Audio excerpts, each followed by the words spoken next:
listening to the Adulting is Easy podcast, where we make adulting easier by making money easier. This is your host, Lauren. I'm joined today by Chris Perry, a realtor in the Washington, D.C. metro area. He has been a realtor for 8 years, selling over $100 million in real estate over that time. Chris gets the majority of his over $20 million in real estate sales per year from social media and enjoys helping other realtors do the same. Thanks for joining me, Chris. Yeah, thanks for having me, Lauren. I'm excited. Me too. Me too. And let's pay the bills real quick with this ad from Steadily Insurance. Steadily covers many kinds of properties: single family, multifamily, vacant, restorations, apartment buildings, condos, even manufactured homes. They also cover Airbnbs and VRBOs, by the way. If you rent property to others, support this podcast by clicking the link in the show notes and getting a quote. So, our goal for today is to make adulting easier by discussing a personal finance topic, since managing money is a big part of adulting. So, today, Chris, you and I are going to talk about how to find the right agent for investors. But before we get into that, I want to know what your favorite thing is about being a realtor. Oh, that's a good question. Have a lot of things that I like about being a realtor. I would say honestly, the my favorite part is I know people probably say this all the time, but closing is my favorite part. And the reason for that is I work with a lot of first time home buyers. I have my investor clients I work with, which of course I love. I have clients that I help, on the investment side that flip. I also have clients that will buy and hold. I'm more of a buy and hold guy myself personally as well. But the range of emotion that I get at closing from my first time home buyers, it's nothing like it. I mean, I've gotten people crying, actually happens quite a bit. Um, the excitement there, it's nothing like it. And that makes the job so worth it. And that's when you get paid, right? Is that part of it? No, I'm just kidding. That is when I get paid too. So that's a big part of it as well. No, Because I don't get paid till then. But I'm that just is giving you a hard time. yeah, no, that's always it's always a good time there. And yes, like you said, I don't get paid till closing, so that's a good time for me too. So you said you have some first-time home buyers, you have some investor clients as well. Do realtors generally specialize, or is it pretty normal to have kind of that wide array of clients? That's a really good question, actually. So I would say the majority of realtors don't specialize because the majority of real estate agents don't really know who they want to service, to be honest with you. Um, and a lot of times when it comes to the investment side, and I can speak to this from I'm an investor myself, but then I'm also a realtor as well. Um, a lot of realtors look at investors as being really difficult. And you're showing them all these houses, you're putting in all these offers. A lot of them are really lowball offers that, let's be honest, have no chance of getting accepted. Um, so I mean, I enjoy working with kind of the full spectrum, both from the investment side and also, first time home buyers, move up buyers, luxury. Most real estate agents don't really specialize because I don't think they do enough business to specialize, to be honest with you. And they just kind of take whatever's given to them. So they don't really specialize in that. Hopefully that makes sense. Yeah, no, it does. So let's say people out there are considering getting into real estate investing. hmm What do they hmm need to be thinking about when they're looking for their agent? Good question. So I think that it's a couple of things that you want to look for. First off, have they worked with investors before? It's a completely different skill set to work with investors versus first time home buyers or say a move up buyer. Give an example. Um, when I'm working with a first time home buyer, especially, there's a real emotional attachment to that house. They fall in love with it. They could see them raising their family there. They could see them making memories in this house. From an investor standpoint, I know you know this. And again, from the investment standpoint on my side as well, there's no emotional attachment to that. Does it cash flow? If it does, and it cash flows as much as I want it to, then let's go for it. There's no emotional attachment there. Maybe emotional attachment to my money, but outside of that, there's no emotional attachment there. So I think that you want to make sure that you find an agent that has actually done it before. Like, do they understand that? You want to find an agent that's pretty patient as well too, because you do have a lot of investors, and not to talk about anyone, but you have a lot of amateur investors that, quite frankly, don't know what they're doing. And they're going to put out a lot of offers that, again, have no chance of being accepted because they're super low ball and just quite frankly really bad offers. So you have to be patient with that, and you want to find an agent that can coach you through it as well too. And that kind of goes back to having experience with investors. Some of my investors, I'll be honest with you, when they want to put an offer in on a particular property, I'll tell them we're not doing that because that offer is horrible.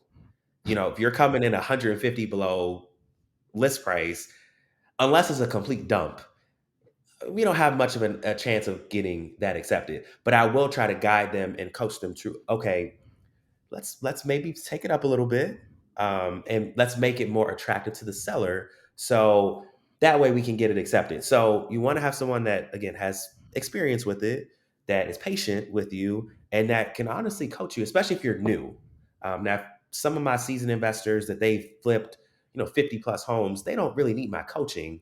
They just need me to be there to facilitate the deal. So just depends, but you really want someone that's going to help you out in that way, especially if you're new. Do you ever help your clients run numbers? Yes, I do. So again, but it just depends on the client. So I do have some very seasoned investors that I work with that they don't need me to help them with that. They have their own spreadsheets, they have their own team for that.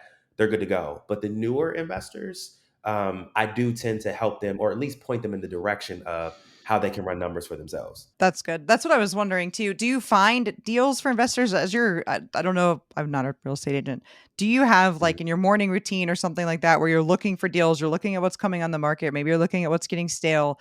Are you like, "Oh, this would be good for this person, this will be good for that person." Are you doing some of that in the background? Yes. So being honest, I work with a lot of people. So I don't always have that's quite frankly the time to look for every single client. Oh, I think this would be good for this particular client.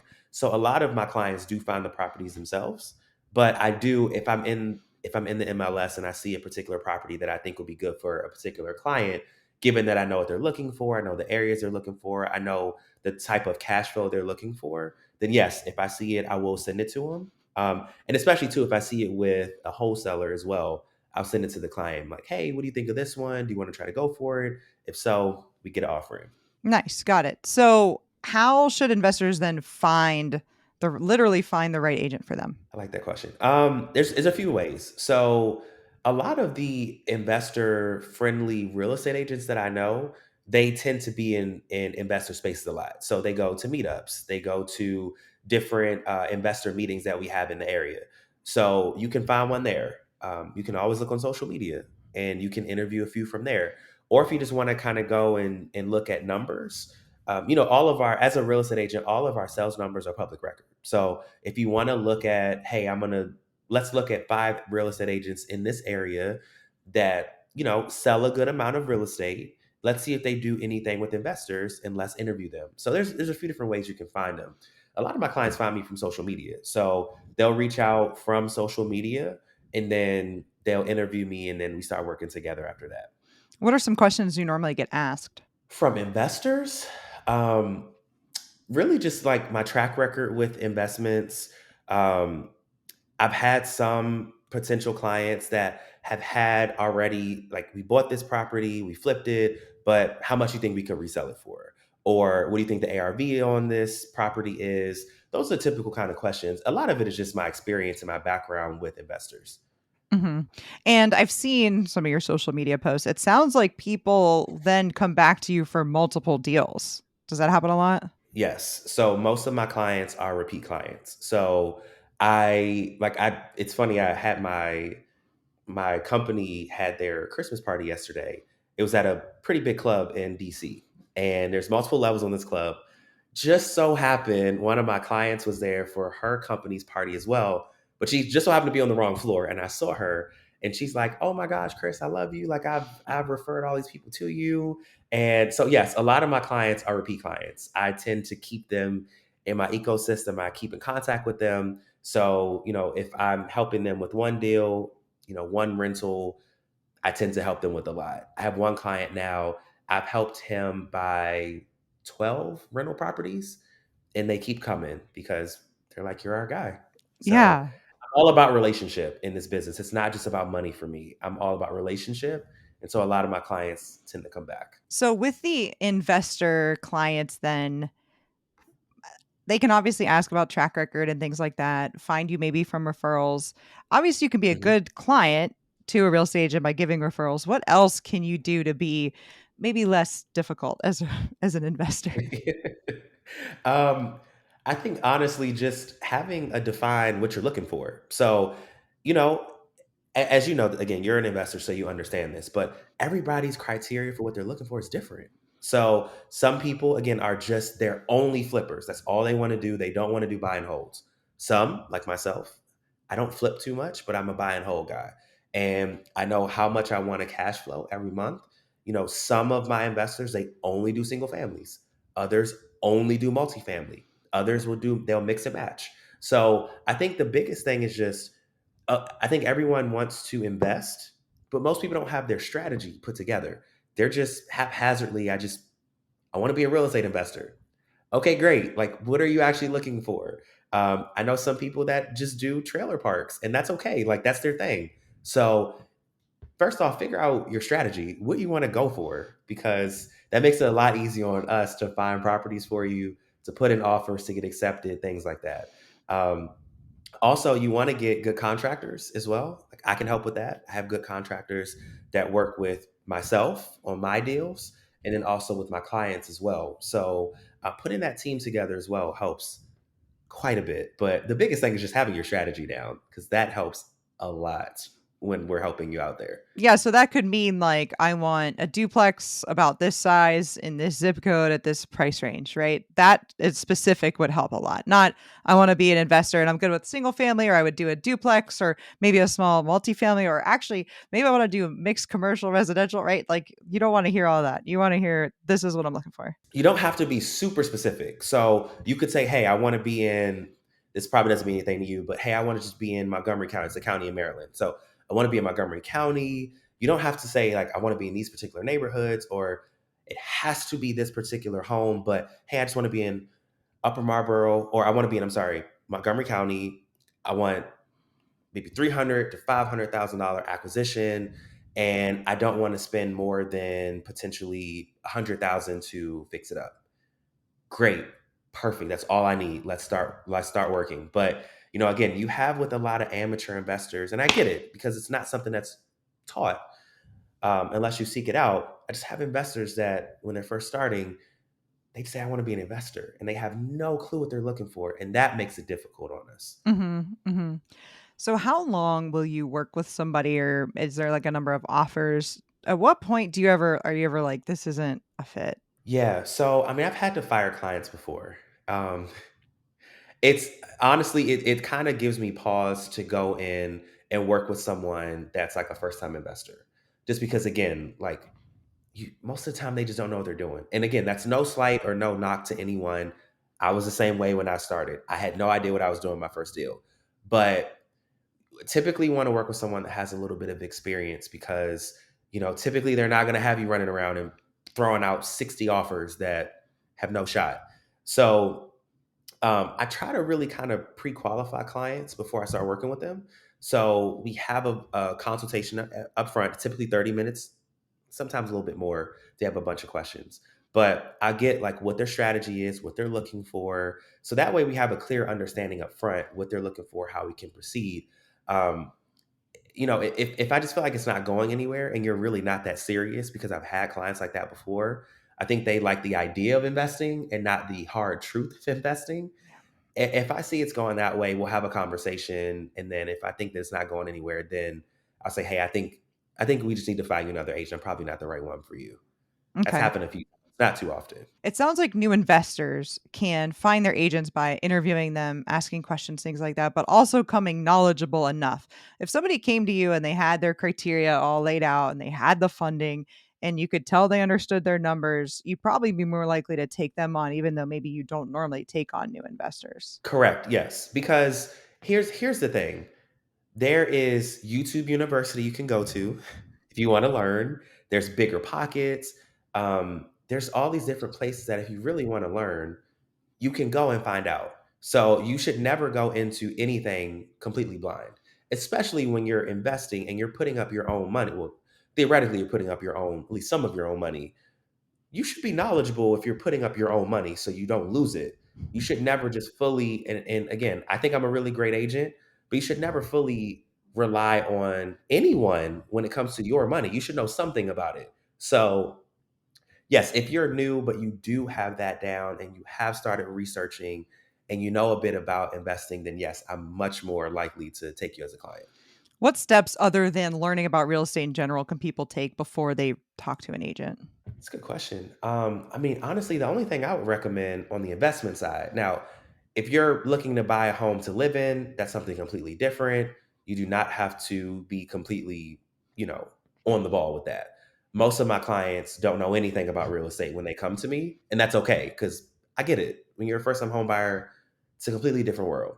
But again, when you're investing, I think the biggest thing is actually what you said, to start doing research up front before you reach out.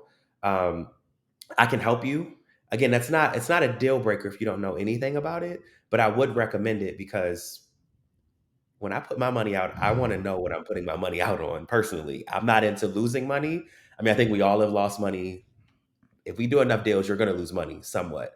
But I'm not into losing money and I'm not into losing my clients' money. So it's a collaborative effort here. So we're both learning. You know, you should learn some. I can help you with that and take your hand and walk you through it, but you should know something about the process. Mhm. And you talked about putting in unattractive offers. What can people do to make their offer more attractive? That's a good question. So in this market, you can negotiate a lot more in this market than you could 6 months to a year ago. Sure. It wasn't much negotiating back then, Yeah. even on the investment side, just because interest rates were so low, everyone was trying to invest. It was different. Um, Here, I would say on my side, unless it's a for sale by owner or we're going through a wholesaler, if it's an agent, I try to call and build a rapport with that agent. So, hey, Hmm.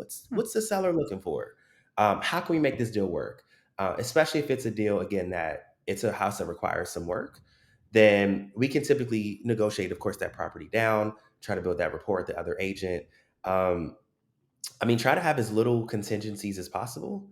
Again, especially on the investment side, why do you really have a bunch of contingencies anyway? If you know that you're gonna like do the Burr method or you're gonna just fix and flip it, you don't really need a bunch of contingencies there. Mhm. And try to, my whole thing is, you have some investors, and I know I can be honest with you, there are some investors that just look to completely fleece people. And I don't run business that way. I don't run my life that way. And I Mhm. quite honestly don't want to work with people that do that because that's not fair. And that's not, in my opinion, I'm all about karma and that's not good karma, Yeah. honestly. So I try to make it as much of a win-win as I can for people. I don't want my client to overpay, but I do want it to where we're just not completely fleecing sellers because that's not right in my opinion. So we try to make it a win-win, try to build a rapport with the other agent, and that tends to get offers accepted. Right, because your reputation matters. That's something that it took me a while to understand how much certain agents matter, especially in certain areas. I've talked to some agents where they're like, "Yeah, I can work over there. I have done work in that area," versus, "I grew up there. I went to high school there." Mhm. Every time you talk to them, like, "Oh, I know that agent. Oh, I know that agent. Oh, I know that," so that does matter. That matters. That's something that I didn't understand at first either. So that's why I think it's important to have this conversation and for people to be considering, all right, picking the right agent matters, but the agent is also picking you, which I think a lot of people maybe take for granted or don't understand. In this environment, what else do you have to say about like what's going on right now in the world of real estate agents? I mean, has it slowed down for you guys? I mean, logically, it seems like it would. Like, what is it like out there right now? It's tough out here. A lot of agents are getting out of the business. Yeah. Um, if you don't have a built-up clientele already, you're probably going to think about quitting. It's tough out here. Listings are sitting a lot longer. Most of my business actually now is listings, and they're sitting a lot longer. Um, Buyers are starting to come back because interest rates are coming down, which Right. is great. They've Mhm. come down 4 weeks in a row now. Yep. Phenomenal. Hopefully it stays that way. Don't, I wouldn't bet on it, but hopefully it stays that way. So it's honestly the real estate's the ultimate 80-20 industry, in my opinion. Top 20% does 80% of the business. And it's exacerbated during this time where Interest rates are higher. You have the holidays, so it tends to slow down for people anyway. And people are scared. People are scared. Um, you keep hearing that. Okay, if I'm a first time home buyer, and I understand why people would be scared logically. If I'm in, or in this case, a new investor or first time home buyer, and I keep hearing that the real estate market's going to crash, interest rates are so high, I'd be a little scared too, to be honest. So it has slowed down quite a bit. Luckily for me, my business hasn't really slowed down much, a little bit, but not really much.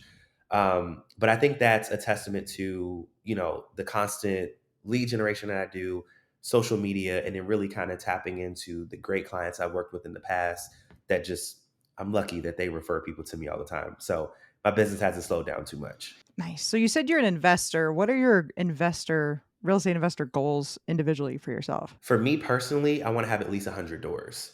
And I'm at four right now. So I'm working up to that pretty aggressively. I'm pretty much investing all of my free money because, you know, I, I used to be a big saver. I used to put all my money in the bank. And now it's like, what's the point of that? Inflation, I'm losing money every day. Yep. So I'm now trying to put all of my free money into investing, trying to get to 100 doors as soon as I can. And then I'm sure once I hit that, it'll probably be a bigger goal. But the main goal I have now is 100 doors. Again, I'm more of a I've flipped before with partners. It's just not really my thing. I'm not really a flip kind of guy.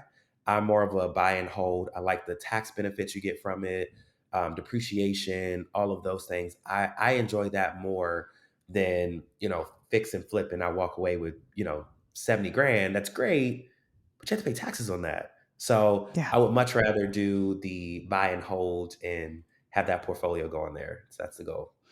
That's awesome. And I think that gives you a really unique perspective as a real estate agent to be an investor and to have those four doors.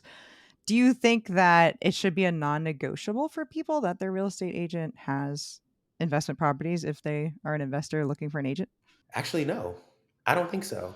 As long as they understand it, because let's be honest, it may not be your thing.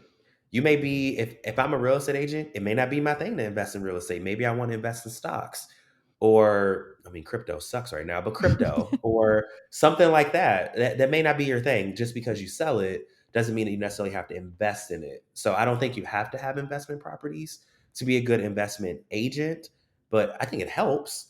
I think it helps to really relate to our client that way because it's a completely different skill set doing investments than it is to work with first time home buyers. It's just a completely different thing. So it helps, but I don't think that's like a prerequisite to be a good investment agent. Yeah, I agree. I agree. I think it helps, but as long as you can talk the talk. And I think there's some real estate agents that have invested in the past or they're just working with a ton of investors. They're, as long as they know the numbers and they understand the markets, I feel like I totally agree with you there. Yeah, yeah. I mean, I think you hit the nail on the head there. Like you don't have to own them to sell them and do it at a very high level. You really don't. So what's your plan? I asked about your plan for as an investor. What's your plan as a real estate agent? Are you going to do this forever? So, yes and no. That's a very good question. So, yes and no. So, I eventually do want to kind of step out of being a real estate agent. It's kind of somewhat of a means to an end for me. But the way that I want to do that though is to build a team. So I'm actually working on that now. I want to build a team to where I can, of course, help other people build their business. And I kind of be in that CEO kind of overseer type role to where I'm really kind of out there getting business and then funneling it and filtering it back to the team.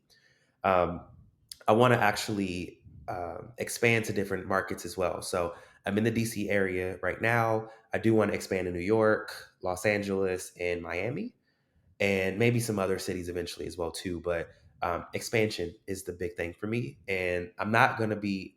I think I'm always going to sell because I enjoy it, but I don't want to sell 50 plus homes a year like I do now. Maybe do I don't know 15 a year, and really kind of more so really handpick my clients, and then just refer everyone else out to my teams where they can take care of them. Love it. Is there anything else you want to add, Chris, before we wrap up? Yeah, I mean, I love what you're doing here. I think adulting can be easy if you have the right strategies. I think investing can be, and I think the biggest thing, and I love your platform for that too, but just showing people that um, a lot of people think that you have to be really rich to invest, or you have to have a bunch of money to invest in real estate, and you don't. And it's really accessible, and you can partner with people, you can JV with folks. You can put in sweat equity if you want to help out with investors that are established. You don't have to be the big money guy to invest. It's a bunch of different ways to do that. And I think that this platform is great to show people that it's doable. So kudos to you for that. Thank you. Well, on that note, do you want to tell people how they can get in touch with you? Yeah, if you want to reach out, you can follow me on Twitter. It's the Chris Perry on Twitter. On TikTok and Instagram, that's where I get most of my business and followers from. It's Chris Perry Real Estate on TikTok and Instagram. I have 46,000 followers on Instagram, almost 20,000 on TikTok. I enjoy it, and I also teach other people how to build their business on there as well too. So I have courses and things that you can buy from TikTok or Instagram. Would love to help you guys. And again, Lauren, thanks for having me on. I'm honored to be on with you. Thanks. Thanks for joining me, Chris. And everybody, you can follow me on Twitter at Adulting is Easy. I only have 20,000 followers there. I'm about, I don't I even love how you know. said only. That's a lot for Twitter. Well, I guess. Okay. I have like 1,000, maybe. I don't even know how many I have on Instagram at Adulting is Easy Real. YouTube hit 100 subscribers. Thank you all for that. I'm on Facebook as well. Nice. Or you can email me at realadultingiseasy at gmail.com. Thanks again for listening, everybody. Hopefully, Chris and I have made adulting a little easier for you.